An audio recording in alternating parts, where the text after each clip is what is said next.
drop it.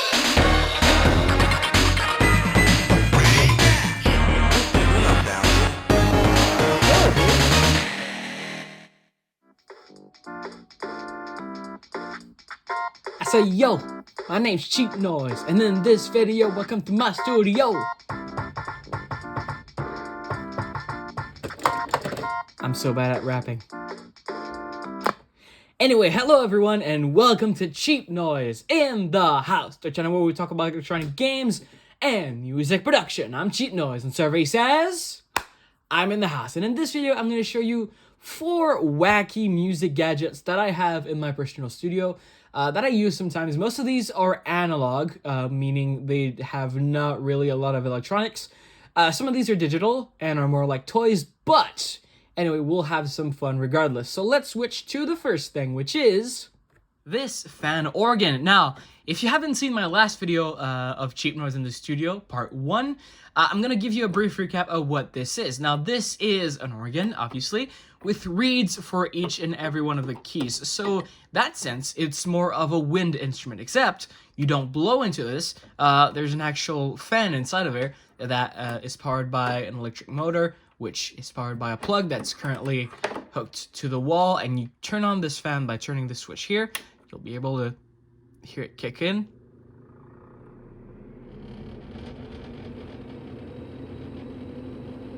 And as you can see, yes, it's a fan, and yes, you can hear my micro jammers resonating there. But it's pretty quiet, and it makes a pretty cool noise. I've seen some video that says the fan organ is the worst musical instrument, and I don't agree. I think they have a really nice tone to them.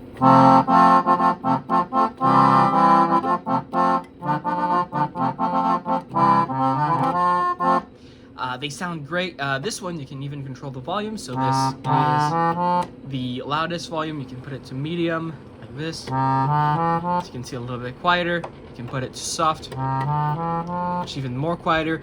And the lower the volume is, the less air is pushed into these reeds. So the longer it takes for these reeds to resonate. If we compare it to loud volume, it's almost instantaneous. Now this one also has 6 chord buttons on the left. I'm going to tilt it so you can see. I hope you can see that. So there's some chord buttons. So the idea is to play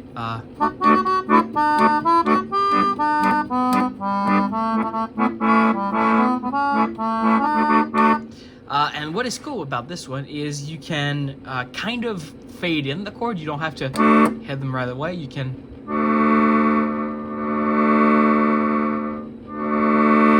and it's easier to do that on the low volume setting. So let me show you. You can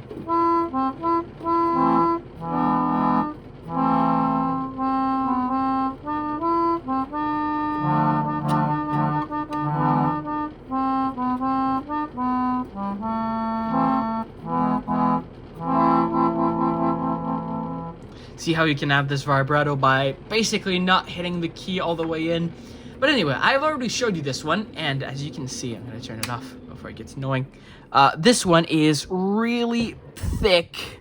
It's really big. It almost takes the entire camera because it's so thick. Look at this. And, of course, you need a power adapter to make it work. Well, I was at the thrift store the other day, and I found this portable fan organ. So as you can see, this is a lot smaller in size. You have smaller keys here. This is also a lot thinner than the other one, as you can see. And this one doesn't have a power adapter. Instead, you have to put in 3 of your finest D batteries to power this thing. And so that means this thing is actually pretty portable. So you can bring this to the park or wherever you want to like to play music, and you can play this thing. Now, this one doesn't have any chord buttons. It only has the 25 keys and the on and off switch over here. Now, this one is made by an Italian company called Bontempi. The other one was made by, I believe, a Japanese company called National. And Bontempi instruments tend to be kind of the cheaper end of the spectrum, and they haven't started using electronic components in their thing. I mean, circuit boards and all that, until the early to mid 1980s. So this is kind of a late 60s to late 70s design. You can tell that by how the back is just a perforated cardboard piece. So this, along with the color scheme, this is all brown and beige. It's kind of a old thing, but we like when the things are old because they're the best things. Anyway, let's switch it on so you can hear the fan in this one. Yeah, the fan in this one is maybe broken. Maybe it always sounded like this. It's a common problem with these. Let me turn it off before it drives me mad. It's a common problem with these. The fan is kind of... It sounds kind of like a lawnmower, if you know what I mean. Let me turn it on again so you can hear. Yeah, this one doesn't have the volume control, but you have the 25 keys.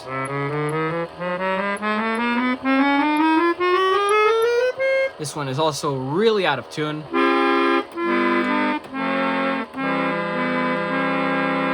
This one, again, you can play like the other one.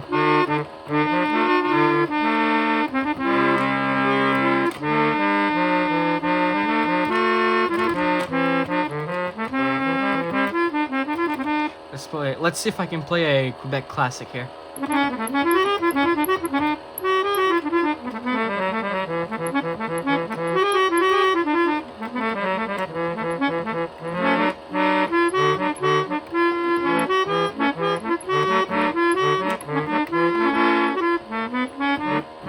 As you can see, the keys take a lot longer, especially when there's a lot of them, to kind of go in, because this is a battery-powered device, so it has a lot less juice behind it. Now, this, you can also do the vibrato thing,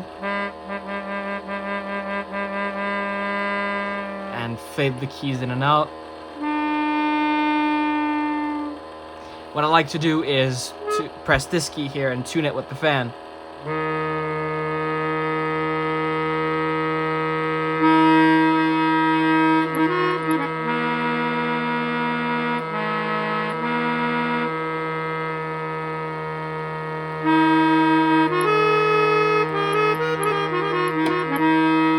Sounds kind of like a bagpipe. Anyway, this was the portable fan organ, and I paid about $7 for this, so not bad. I really like this kind of thing. The next thing barely fits into frame, and it's freaking heavy too. This is a toy piano, not an electronic one, a old-fashioned acoustic one. Now, how these work is you have a kind of metal rod or string on the inside, and you have a hammer that actually actuates the kind of metal rod inside. So if I press the key and quickly release it, like this, it makes a sound. If I hold it, makes the same sound, and there's not a lot of dynamics. Like, I can press it loudly or quiet, and there's not a lot of volume differences. Now, this instrument is commonly used in horror movies, believe it or not. Imagine sitting in a dark room somewhere, you hear in the distance.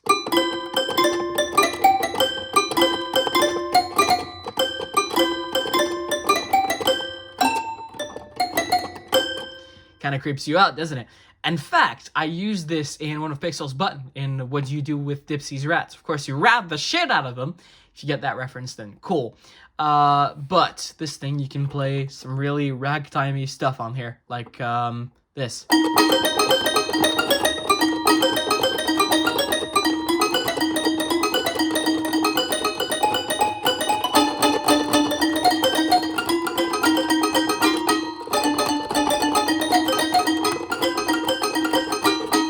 Which sounds really great. Also, it makes this noise when you tilt it. Right, I've taken the screws out just so I can show you what's inside of this thing. So let's lift the lid off. And as you can see, there's the tiny hammers that I was talking about that actuates these kind of metal bars here. So if we press, I don't know, this key, it actuates it, hits it, and then bounces back. So that's why it's always the same sound if you hold it or release it. And it's always hitting it on the exact same level, so that's why it doesn't have a lot of dynamics. Anyway, let's put it back together before I unearth some kind of spirits. Finally, we have an electronic thing. This is the Kawasaki iSounds Music electronic drumsticks. Now, I have to explain Kawasaki iSounds music for some of you who don't know what this is. iSounds Music was a brand that Kawasaki made from about 2008 to 2010. Basically, it ranged from a guitar to a keyboard, a drum pad, and a DJ mixer, along with these sticks here. And I had the whole range when I was a kid. In fact, it's probably the first toy line I actually drooled over. Before Bop It, before all of these happened, this was kind of my main entertainment.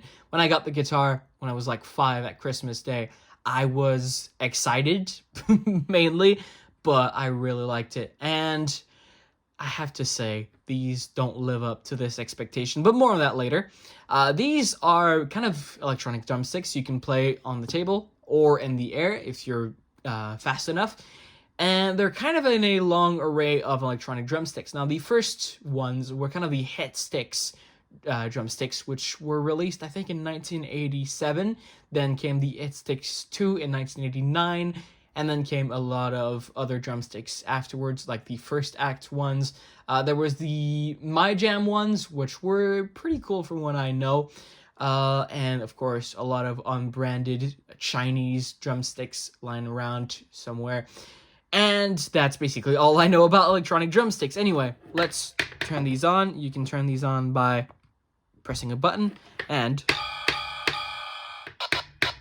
you can play 2 sounds straight away. How these work is you have 2 sounds on the bottom, 2 sounds on the top. So if I press on the top once, plays a snare. If I press it again, plays a kick. You can barely hear it, but let's see. Plays a kick. This one is a lot more sensitive than the other one. And then on the bottom 2, it plays a hi-hat or a ride cymbal. Now, this is only the rock kit, and you have 3 different rhythms. You choose it either by pressing this button here. In this case, it will play rock. Also, you can choose the volume of the rhythm and the drums separately.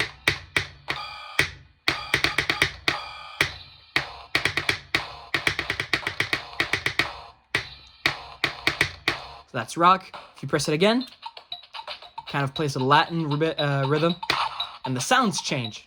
So this is the first sound.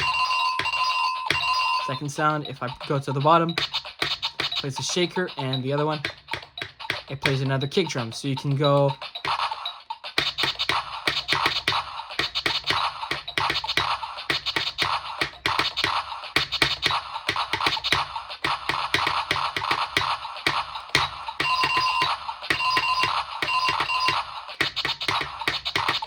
again, the sensitivity is kind of broken, but other than that, they're great. And now the final sound is kind of an electronic thing. This is the first sound, the top sound. Then you have this, a whistle. And you have this, a kind of effects sound. And then you have this, a reverse cymbal. So, and this one, you can have a snare here.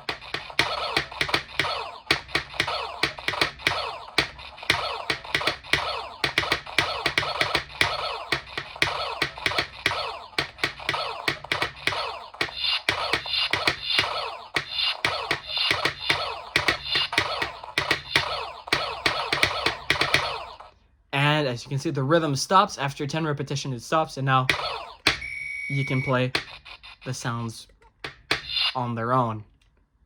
Now, one more thing I forgot to mention about these drumsticks is there's a headphone jack and a line in. So the idea of this is you hook this to your belt with this clip here.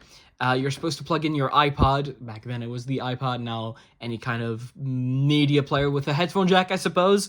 And plug this into here. You can also plug headphones in so you can play it quietly. Of course, you'll have the banging of the sticks that you'll hear, but still, it makes it easy to record. So at one point I might record this, upload it somewhere, and you might have the samples so you can do basically what you want with this. The final thing in this video is the Tomy Guitar Rockstar. Now, Tomy were the ones who made the Circuit Breaker game in 2001 and the Ya in 2006. Both of these I reviewed on my channel already. And they made this in 2007. Now this, as you can see, is shaped like a guitar neck. have the 7 buttons here for your different keys, as well as your minor, 7 flat and sharp buttons over here, so you can change the chord. And it also has a tilt sensor, so it detects if you tilt it up, it will go 1 octave higher, and if you tilt it that way, it will go 1 octave lower. And you have this button here, which I'm going to talk about later. On the back, you have the speaker here, which is decent for what it is. And then you have the 3 position switch, that has the off and 2 volume settings. And then you have 2 jacks here. That one of them is the headphone jack, so you can play it silent or with headphones, or record it even.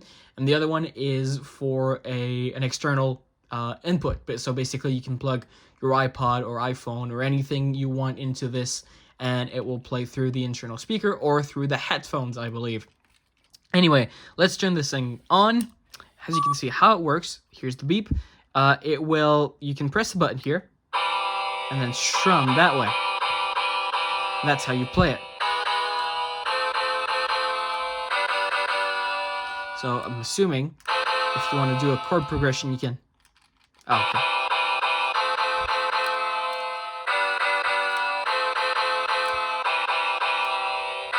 It's almost impossible to play, as you can see. You can also tilt it up. That plays the sounds at a higher octave. And you have these buttons here that can alter the sound. So this is the sharp key. Oh my god. So this is normally how it sounds. This is the sharp. This is minor. This is 7th. And this is flat.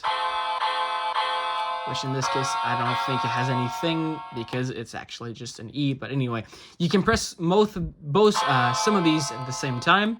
So if I want a F sharp minor 7, I can press these 3 and it will play the chord. But the most fun you'll have with this is actually playing these songs. This has 8 songs, and you can select the song by pressing this button here.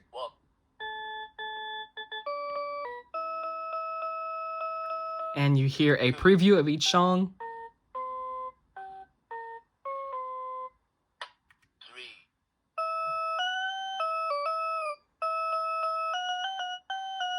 4, 5,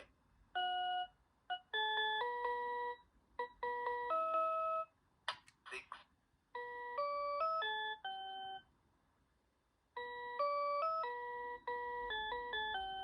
7, 8. Anyway, let's try the first one, which is the easiest. And then let's try level 8, which is the hardest. Anyway, let's hold a fret and let's swing our hand.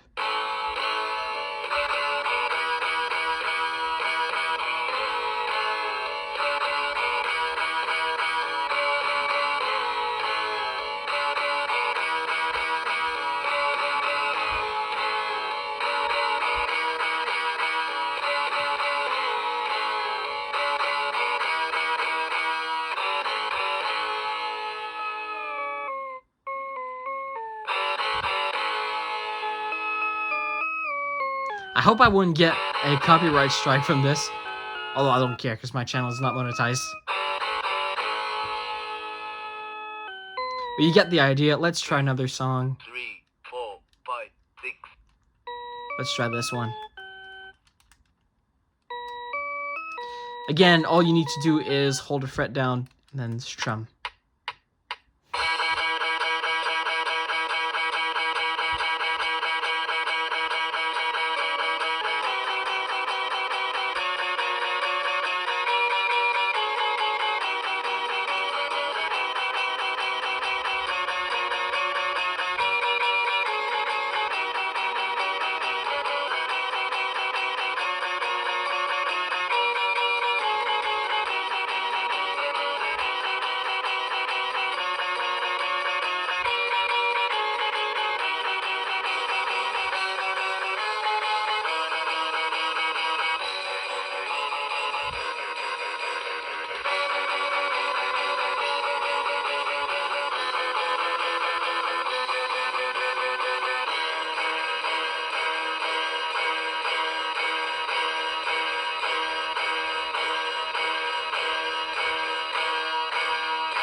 Come on, sensor. Come on! There you go.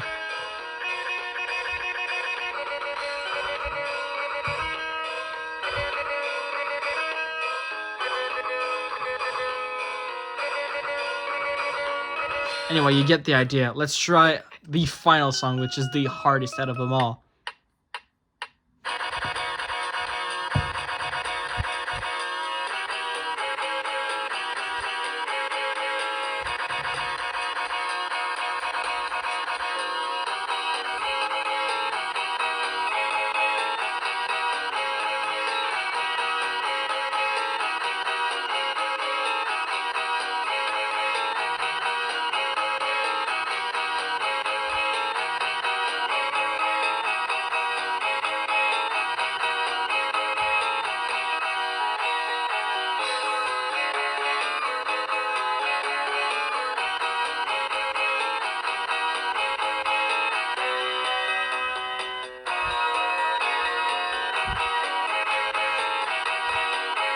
Anyway, you get the idea. Let's stop it. Whoa, that was a glitch. Okay. Didn't know you could do that. Anyway, that was the Tomy Guitar Rockstar. So there you have it. That was 4, well technically 5 things from my studio that are kind of wacky and interesting in my opinion. And before I leave you guys, I want to let you know on something that we found. Well, actually, I didn't find it. Ryan Plays Bop It, a channel that you should definitely go watch, found it. He does a lot of amazing gaming content if you want to know more about this. He's the one that made the first video on the Simon Jump when it came out and basically took the bullet for all of us and let us know that it's not really worth buying. But anyway, he found a patent file that basically suggests that on February 27th of this year, Mattel filed another patent for the loops, which means we could technically see a loops re-release in the near future. Hopefully, anyway. But that's it for the moment, so until next time, cheers!